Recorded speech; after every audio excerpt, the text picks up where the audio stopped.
5, 4, 3, 2, 1. Welcome to the podcast called I Could Talk Forever. A Simple Podcast where we find people that are passionate about things and let them talk about it. Forever. And ever. And Yes, ever. this will be a 3-hour podcast. Myla, who are you? I am Myla. I am a recently graduated high school student, and I'm here with Ben. Who are you? I'm Ben Eberly. I am the Director of Student Ministries at River Tree Christian Church. Me and Myla, we wanted to make the most out of this summer, and Myla came up with the idea of us hosting a podcast. And as we were sitting on a couch just brainstorming, thinking of idea after idea of what this podcast could be, we settled on, what if we just get people to show up and talk about things they're passionate about? And that's why we're here. Yes. Today's first day is going to be Ben. Ben, what are you passionate about? What have you come to talk to us about? All right, so it's very simple. I am passionate about stories. I think stories shape the way that we see the world. It allows us to experience things that we'll never get to see, feel things that we might not get to feel, and see the world in just a better light in how it truly is. Scripture starts off with a story. Jesus used stories, and there's power that come from stories. And I can say that I am completely made up of tall tales and generational stories that are sad, happy, and just all of the things wrapped into one. So that's what I'm talking about today. Myla, what's your favorite type of story? My favorite type of story is anything that has like personal relationships or just like growth, and so you can see different things moving and all of them come together and like click, kind of like a detective story, how there's so many different parts but they all work together to form a really big awesome picture. Oh, good, because this story takes place over 500 years. Oh, sweet. I know, right? Let's start all the way back.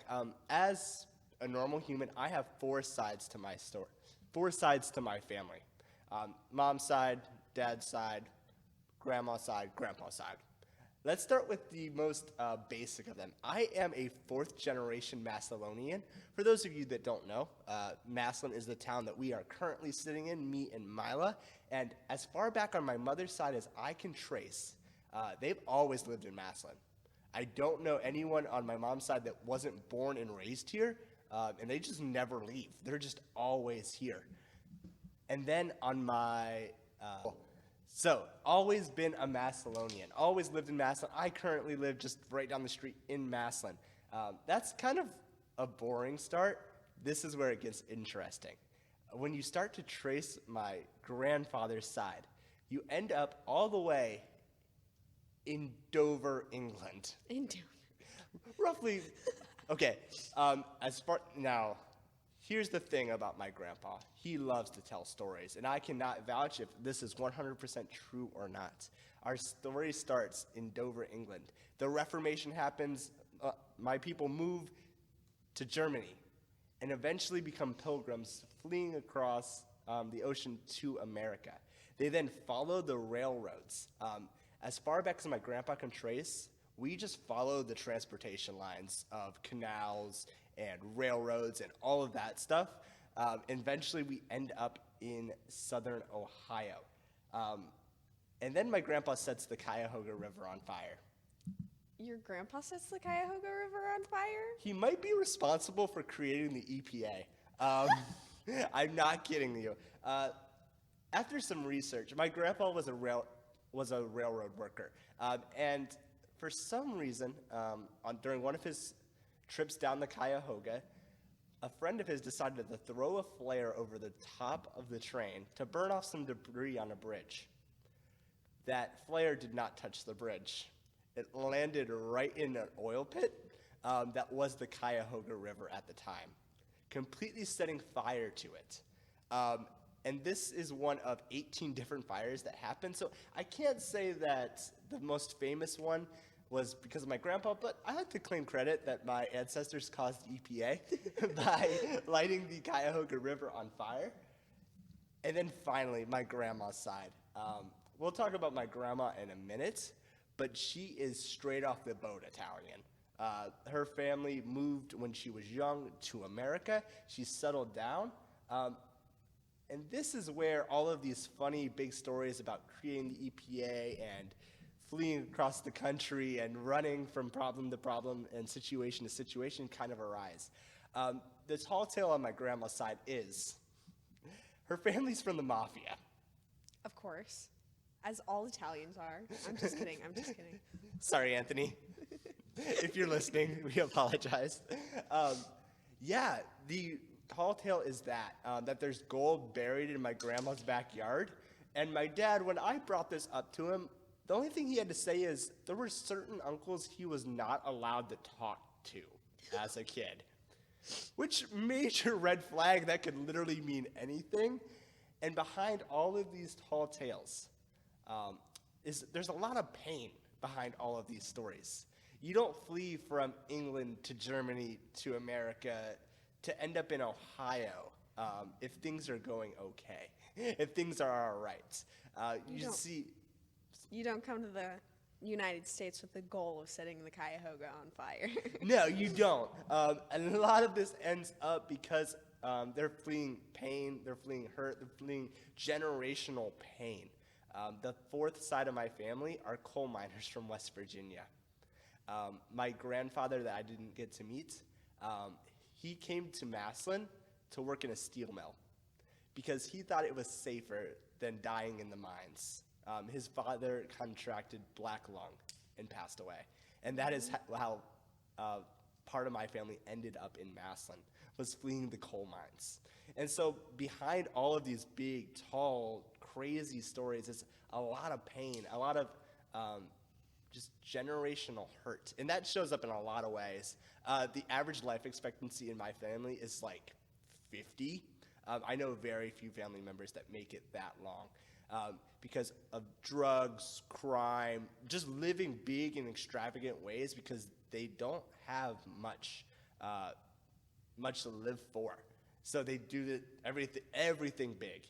My dad, a doctor once called him an addict. He didn't like that moniker, so instead he decided to call himself an extremist. That was the turn of phrase he would use to describe himself. He drove fast, and he did everything at just 150%. He full sent everything in his life. Full send, no proofread. No proofread, and I'm not 100% sure my dad knew how to read, but another story. Yeah, so inside of all of this darkness, this is where we're kind of sitting in the pit, the dark part, where we see 300 years or so of just pain and hurt and grossness, of crime and addiction and just darkness. One of my favorite stories are stories of Jesus. When he shows up in dark places, you've obviously got the woman at the well, the just complete social outcast that no one else wants to be around, and they meet at a well. You have Jesus showing up to his friend's funeral and just comforting the mourning and crying with those that are crying. And you have Jesus meeting a guy that lost everything. He doesn't even have a name anymore, and that meant he went by the name Legion. So in all of this darkness, those are the stories that always stick to me, are the ones that Jesus steps into dark places. And this is where my story starts, is in this darkness. But let's see how people step into those. Any questions so far, Myla? I think I'm all good. I'm still a little curious about your grandma being in the mafia, but yeah, but still unconfirmed, and she's no longer here, so can't really ask her. But that's all I've gotten, and they're kind of hush-hush, as the mafia tends to be, I guess. I guess that's why it's your favorite game to play at Energy. It really is. It isn't a game, Myla. It's my family history. Awesome. So let's start with the first light in the darkness. My grandma. Now, there's a bunch of things about my grandma that are just phenomenal. She was a bus driver. For one day, exactly one day. she, Oh, no. She got her license after a layoff at the steel company. And she decided, I'm going to be a bus driver. She did it for one day, couldn't stand middle school students, and just left. It was like, I'm done. No, I understand that. She was yeah, you're around middle schoolers, like, Especially on a bus. It's like one contained explosion ready to happen. yes, in a bus. In a bus. In a bus. And then she was a steel worker during a time where women were just entering the factories. She was an immigrant, of course, of a family of, I believe, 11 kids, which, as a person who only had 4 kids in their family, I don't understand how that's possible. And maybe my favorite story about my grandma is she was a pizza hustler. What is a pizza hustler? I'm glad you asked. When my grandma and grandpa first got married, they lived in a trailer. And to make ends meet, my grandma would make pizza and sell it to people that she knew.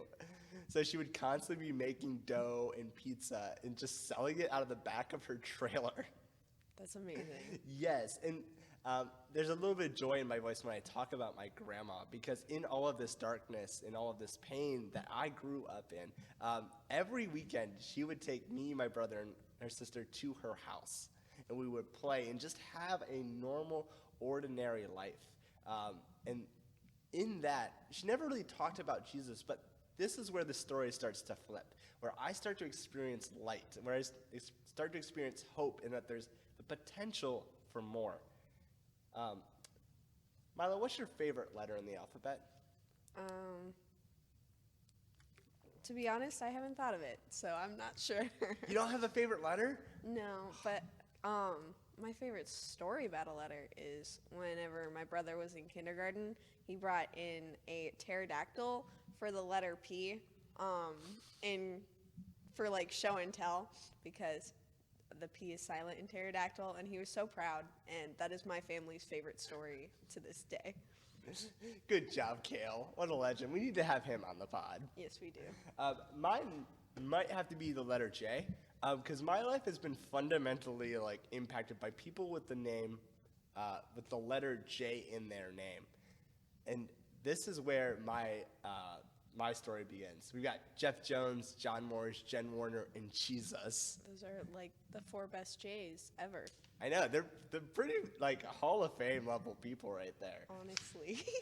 So, 7th grade year, I get invited to this thing called TNT. It's just down the street. I don't get told that it's a church thing, just that my friends are going and that there will be pizza.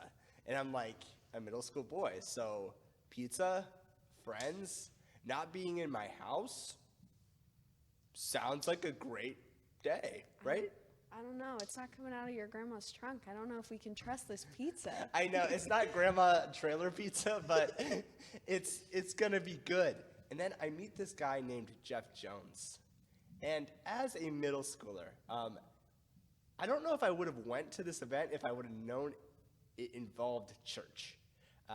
In my household, we didn't really talk about God ever. And that really shaped my identity of how I saw God. I saw him as this just kind of angry guy in the sky that just caused all of this pain, that made all of this happen, that set me on this path of just being born into a life surrounded by crime and drugs and just not good situations over and over again.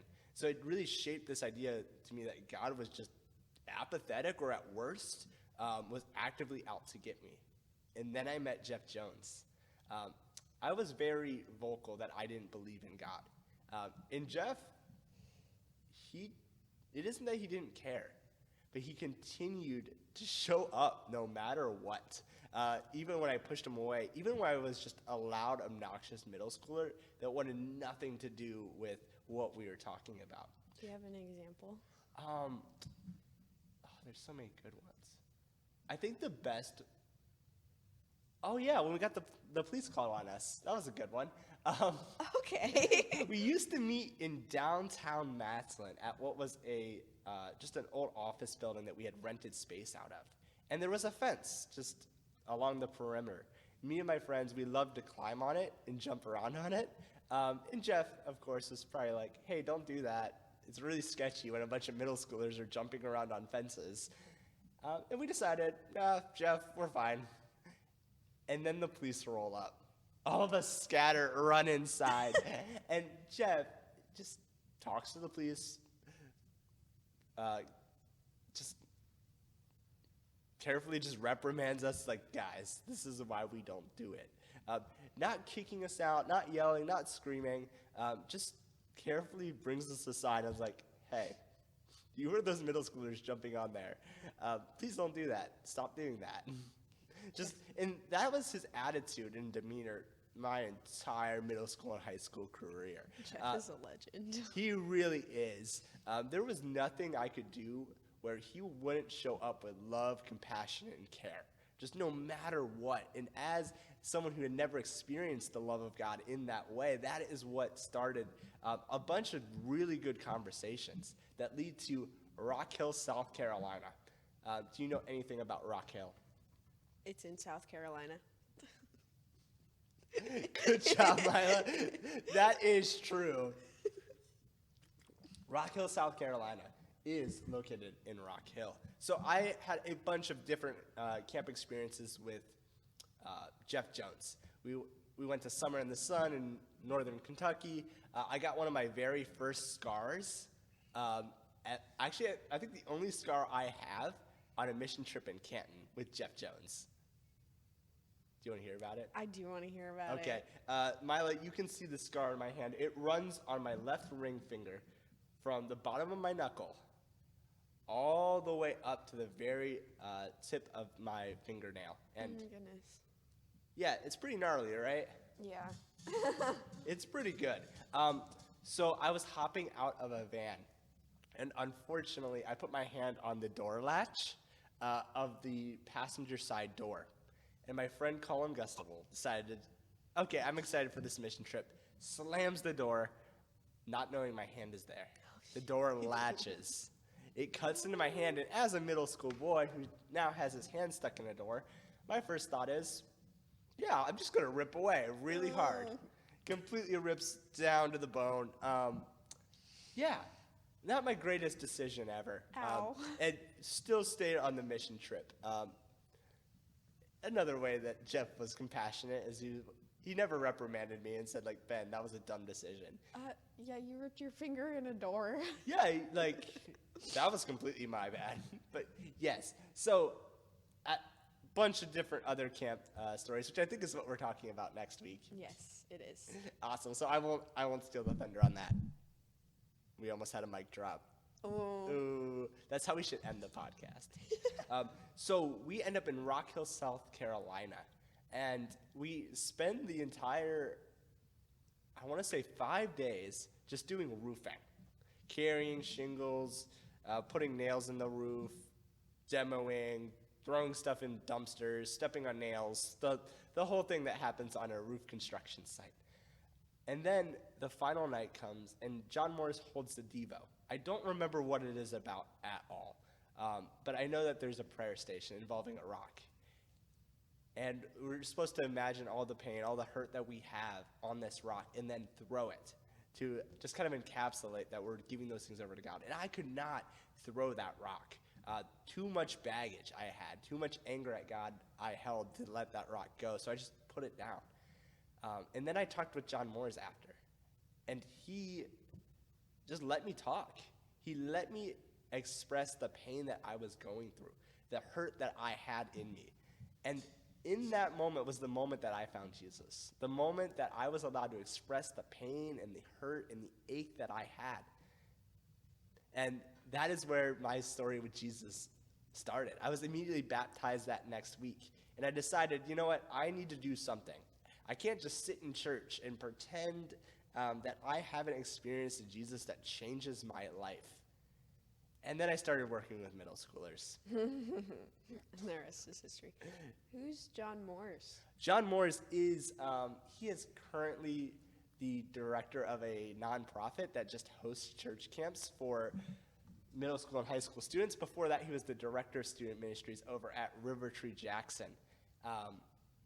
Yeah, he's pretty cool dude. The only guy that I know that can wear Hawaiian shirts year round and still look cool. John Mars is cool. Who is he to you? Like, I mean, obviously he impacted your life through camp and stuff, but have you had any personal interactions with him or just like relationships with him after? Yeah, so it's always in passing. It's just these small moments in time where I get to meet with John. And it's always just really tiny, very fast moments. So last summer, I actually got to, or 2 summers ago during 2020, I got to sit down and take a part in a training he was doing. We've done huddles together.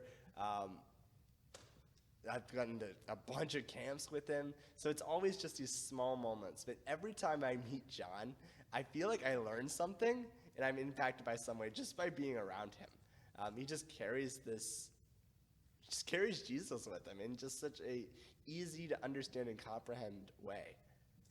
Yeah, I feel like he talks like so softly too. Like not like quietly, just like in a gentle tone. And it makes you feel so welcome every time you see him. It's so weird. Yeah, and if you see John, he doesn't give off that demeanor at first. He's kind of a big dude. And Yeah. he's just soft-spoken, and I don't think I've ever seen him angry. He's got like the spiritual gift of just being around people and making them happy, I guess. That's really it. Like it's just straight up, he just carries Jesus with him, and then you experience it by just being around him. And have you ever heard the story of Refuel 2017? I have not. Okay, not to scare you, but college for me was a rough time. Unfortunately, I got baptized in 2013, went off to college that fall, and I knew nobody in Akron where I was going to school. Not a single soul. So most of my life, my spiritual life consisted of me reading the Bible by myself, praying by myself, and just thinking about God. And that wasn't healthy at all. I was completely isolated at that point. And then Jen Warner, the person that I eventually steal her job, she hears about me and she's like, "Oh, I need someone to come to me to this thing called Refuel, which is a winter retreat in the middle of winter." And this is where my life in student ministry starts. I had people enter the dark spaces, the dark times of my life, and shine light. And now is my time to do that with middle school boys. And this is where it's only God that I survived this, and it's only God that I didn't just quit in that very moment. So we take Preston Hirschberger, which some of you may know, and I think it's his entire baseball team. His entire baseball team. It might be this trip, but there's at least 8, 9 middle school boys and me. I've never led a trip before. I've had one chance to meet these boys, and they seem pretty cool. Unfortunately, this is where me being an old person, I'm only 27, but I say I'm an old person because my bedtime is 8 o'clock. This is where these things collide. These are the most amped up middle school boys I have ever met. They decide they're not gonna sleep this entire weekend. And me never leading before, I don't know how to tell them to just go to bed. So 10 o'clock rolls around, they're all laying in bed. I think, okay, they're going to bed, finally. I go to sleep. It was a trap. They had planned this, that they knew I would fall asleep. So they ran out into the snow. It's 10 degrees outside. Oh my gosh. They have a snowball fight. And then they try to prank all the other cabins. So they ding-dong ditch them. And in their just magnificent amount of middle school knowledge, they decide they're going to hide in the snow and just continually ding-dong ditch and then run in the snow. Ding-dong ditch, run in the snow for an hour and a half. Oh my god. One kid comes back and his arms are completely purple. They end up breaking the front porch of our cabin. How did we do that? I'm still not sure how it happened, but the railing on our front porch is just off. Okay. And then they discovered shaving cream. Oh no. They drew certain shapes on every surface of our cabin. Everywhere you can imagine. I would cry. I would. Oh my So gosh. those are just some of the stories, and this went on the entire weekend. And I was so exhausted by the end of it. I didn't feel like anything spiritual happened. I didn't feel like anything good happened. That Jen encouraged me to continue to come back, to continue to pour in the lives, because it was worth it. That pouring in the lives of other people and entering into the spaces that are dark and painful and hurting ultimately changed lives. You got to be Jeff Jones. I got to be Jeff Jones. I got to be John Moores. I got to be Jen Warner by calling up leaders and sitting at a podcast. And out of all of those stories, the only thing I could say is, from all of these, is enter into the dark spaces of people's lives. 'Cause great, incredible, amazing stories take place when we are willing to enter into those types of spaces. We're willing to enter with compassion and love to people that don't seem like they want it or don't seem like they need it. Oh, that's awesome. Any questions, Myla? I do have a question. So Yes. when we first started this podcast, Ben promised me a very hilarious story relating to Walmart, and I believe that we may have missed it, and I just don't think that I can go home if I can't hear this story. Oh my gosh. Okay. It's a K-mart. Do you remember K-mart? I do remember K-mart. I don't know what the core of K-mart's base was, other than it's kind of completely mediocre. Yeah. That's all I know. And me and my wife, we decided we're gonna go to K-mart. I think they were having like a clearance sale, or we were gonna buy a tent, something just completely random. And we decide we'll go to K-mart. Now, this is during a phase where I didn't know I was lactose intolerant. I still didn't know you were lactose intolerant. Just very lightly. So like if I drink a bunch of milk, stomach rumbly, and all of that. We decided, I think we had milkshakes or something just heavy dairy. And while we're walking through the bicycle aisle of K-mart, my stomach begins to rumble. Oh no. Oh no. And I'm like, okay, this isn't that bad. I can hold it. It gets worse and worse. And I'm like, okay, we've all been there, right? Like your stomach hurts in Walmart or K-mart or a public place, so you look around. You're like, is there anyone behind me? Anyone beside me? There's no one in front of me. Okay, I'm just gonna let a little fart out. Just a little bit. Like, just ease some of the tension. It's not gonna hurt anybody. This one hurts somebody. I do the deed, and then I sniff, and I'm like, oh, this is bad. Abby's gonna yell at me. And then I look behind me, and there is a man and his son walking down the aisle. I walk up to Abby and just say, we need to go, we need to go, we need to go, and start gently guiding her out the aisle. The kid walks around the corner as we leave, and all I hear is, Dad, no! I definitely scarred a child in Kmart, and if you are listening, I am sorry you experienced that. I apologize if I caused you any harm. Yes. His name is Ben Everly III. You can find him and, just tell him that you have trauma from this experience. Please reach out to us at everlyb@rivertreechristian.com. Way to plug yourself, Ben. Yes. Oh my gosh, that's awesome. Oh, that's terrifying. Oh, I should probably tell them I'm Benjamin Eberly III. Yes, you neglected to say that in your 500-year history. Oh yeah, there are 4 generations of Ben Eberly, but I'm the third. I don't. Yeah. Well, okay, so no, that doesn't make sense. No, it it doesn't. Ben Everly Sr., Ben Everly Jr., Yes. Ben Everly III, and then Ben Everly. But, okay, I mean, hey, No, here's do how you. it works. Ben Eberly, yeah. Benjamin A. Eberly, Benjamin A. Eberly II, Benjamin A. Eberly III. Ah, Yeah, my family's not really good at naming people. There's just weird. On my dad's side, that happened. On my mom's side, my mom's dad had 2 kids, and named them both after himself. Okay. And named both of them Jackie. My mom has a half sister with the same name as her. Oh my gosh. They're spelled different. Jackie, Jackie, and then Jackie, Jacky. There's no difference. No, there Not isn't. really. They're both Jackie. They're both Jackie Jones. Oh. They have the same name. Yeah.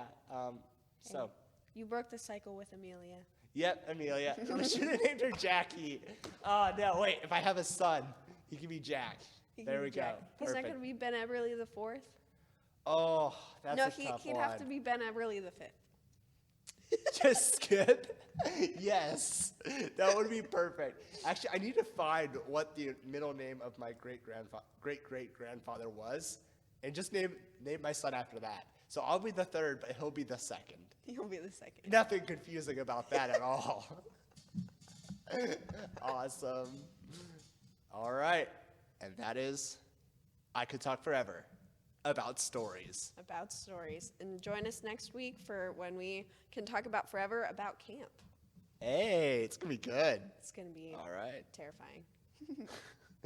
Myla's going to talk, and it's going to be great.